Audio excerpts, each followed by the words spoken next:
NASCAR does not penalize race winner Denny Hamlin for going below the yellow line in turn 4 on the final lap. Brett, you get to start that one. You know, I don't know how we manage this situation any differently, because for every rule that we make up is a rule that we have to enforce. And the rules are abundant these days across the board in terms of what can happen before the cars even get on the track, and then obviously the officiating of the race. And this particular one, NASCAR decided not to penalize Denny Hamlin for going below the yellow line on the last lap because they said it was him missing a wreck. But there was another tweet that was sent out a couple years ago that said you cannot go below the yellow line to improve your position. Did Denny go below the yellow line and improve his position? Exponentially. So for me, this is an easy fix. When you take the white flag, I don't care if you go through the grass to make a pass, it counts. Come back how you come back. Now, look, they're trying to put this yellow line thing in place, not so that they have to get involved. It's for safety reasons. They're trying to make it where we're not wrecking. Well, guess what? We're still going to wreck. I don't care if it's the last lap or the first lap we saw a freaking wreck with a couple, 3 cars in it, right? So, I mean, I get what you're trying to do here. So do it for 187 laps. But once we take the white, all bets are off. Come back however you so choose. These guys are grown-ass men who get paid. Well, most of them get paid a lot of money. They don't all get paid a lot of money, but they got a job to do. And the yellow line thing, it's just – I want the conversation today to be about who won the race. I want the conversation today to be about who finished second, because there was a photo finish. And it's not. It's about a stupid yellow line rule with 1 to go. It's not a stupid yellow line rule until it's 1 to go.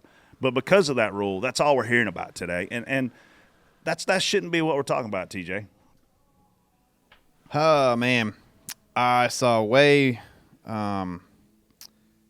don't know. I saw a move very similar to this with Regan Smith. I bet Regan Smith is still angry to this day about the call that day because, to me, he really was already there.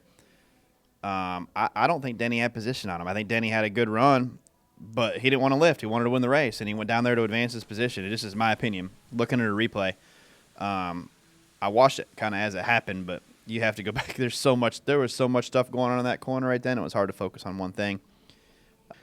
I kind of agree with the last lap. Man, you got to let him race. Denny finished first. Matt DiBenedetto finished second. Matt DiBenedetto. I f***ed that up, didn't I? Matt Kip's going to be disappointed. DiBenedetto. Speaking of that, I just wanted, before we congratulations, Kip Childers, leading the most laps yesterday. I'm not sure what the bonus was for that, but just congrats to him. Congrats to Chip. Kip. Chip. You are not kidding. I've had a rough 2 weeks, Freddie. But TJ, like, who finished first? Denny Hamlin. Did he go below the yellow line? Yep. Matt DiBenedetto, he finished second. Did he force somebody below the yellow line? Yep. Okay. Just take away the yellow line rule, 1 to go. I want the yellow line rule in place until then for one reason, because I want to see as many cars finish as we possibly can have finished. And, Freddie, if we take that line rule away, this is happening on lap 5 potentially. And then we're tearing up 30 cars, and there's only 8 people riding around out there. Yeah, I mean, I'm spot on. I thought it was a great move by Denny. I think everything Denny does is perfect. You shut up. You're bought off. He's bought off, TJ. I think there was a great move. Whatever he does, I believe, I agree with this week. I don't know. Once I sign a contract, I might be able to start arguing with him a little bit. But no, I mean. So do you think he had position before the 17 came down? Not to mention the 17 was being forced by the 20 as well. No, like Brett said, and like he's got to run, and he's got nothing to lose. Is what you got to remember about Denny. He's proud. I mean, if he wrecks at that point, there's not enough cars left to really hurt him. He's got enough bonus points where he's going to get in the next round. So he's got nothing to lose. So you know what? If I'm him, why not go down there? 'Cause that's my only shot to win the race. If I stop behind the 17, I got no shot. I'm just give up my whole chance to win the race. Mm-hmm. So you know what? I'm going to go down there. I'm going to force NASCAR to make a call. And the one thing I maybe don't. I mean, I only saw one replay on Doug's phone last night, but I mean, I didn't notice a very big rush by him to get back on the racetrack once he got down there. Yeah, he stayed down there for a long time. Like, he got forced down there. And just kept going. And then just kept going. Like, there was no attempt to get back onto the racetrack. There was an attempt later, but it wasn't like, I'm not supposed to be down here. I need to get back up. It was like. He just wrote it out. How do you force somebody below the line that's not there? Well, same thing with, Chase we had a big run on Chase down the front. I forget, he got split off to the middle, and we weren't there yet, but we were coming with a head of steam, and he started to move down, and we went below the line. Like, we got back in line behind him, or we ended up, I forget how it worked out, but like, we weren't there yet, but we moved down below the line because if not, we were going to run him over. So I'm assuming it's kind of a similar situation. So why wasn't he black flag? I don't know. They were probably busy watching because it was right after you did it, so I was probably busy watching you. I'm just Yeah. that's similar. Oh, yeah. That had to be the same thing to us in turn 4 there. Yeah, We moved down. I thought he should have. I was worried we were going to get a penalty, and I thought it was like 2 laps after you got the one with the 21. It was at the end of a stage. It was coming to the end of second stage. Gotcha. And I was like, ooh. I hope we don't get a penalty for that because we dipped left side under the line, got back, and we were underneath Chase then, and we went by and passed them. But we were completing the pass, as we go through 1 and 2. But I don't know what to do. Like you said, the rule has to be in effect because it's a safety measure. So now I think, in my opinion, the judgment call should be on the block. If you go below the yellow line, That's as low as he gets.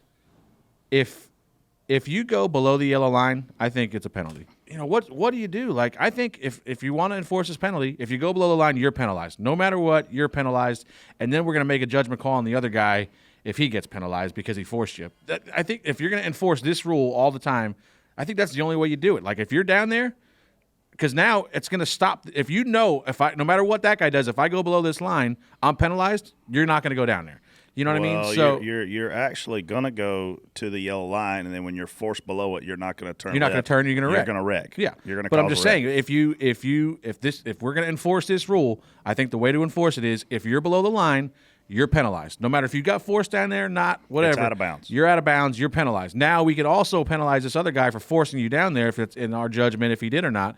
But no matter what, you go below the line, you're out. So what about 1 to go? I mean, I'm all for taking away 1 to go, but you're gonna have the same thing. It's gonna be big wreck, because you're racing down trying to block. We're gonna wreck anyway. We're gonna block into the grass. I mean, it's gonna be a wreck no matter what. So, but this just takes out the gray area. Yeah, I mean, all you're looking to do is get consistency. The last thing you want to do is you want it to be black and white. You don't want a judgment call. I mean, it changed. I was in the car getting ready to leave. I get to my car, 21 and 9 are disqualified for blocking. I get on the plane. The 9's back in. The 17's disqualified now. It's got to be black and white. He got disqualified, right? No, he got it back. They protested after the race, and he got his spot back. I don't recall that ever happening. Never. I don't recall that ever happening. We lost a race with Elliott Sadler. I was texting him last night about it, an Xfinity race at Indy, because the guy leading, Sam Hornish, spun his tires. The guy behind him hit him, picked his rear tires up, and they black flagged Elliott for jumping the restart, which he did not do. We protested it. They basically told us to piss off, and that was a legitimate. We got screwed.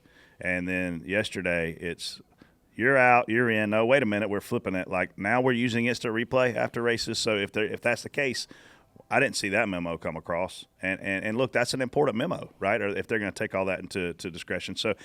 Just with 1 to go, I don't care where we're at. I don't care if we're racing at Martinsville. At 1 to go, there's no freaking rules. Wherever you get back to start finish is where you finish. Did you like that video? Do you want more videos? Well, listen closely. Go support our sponsor, OfferPad.com, and submit your home today and receive an offer within 24 hours.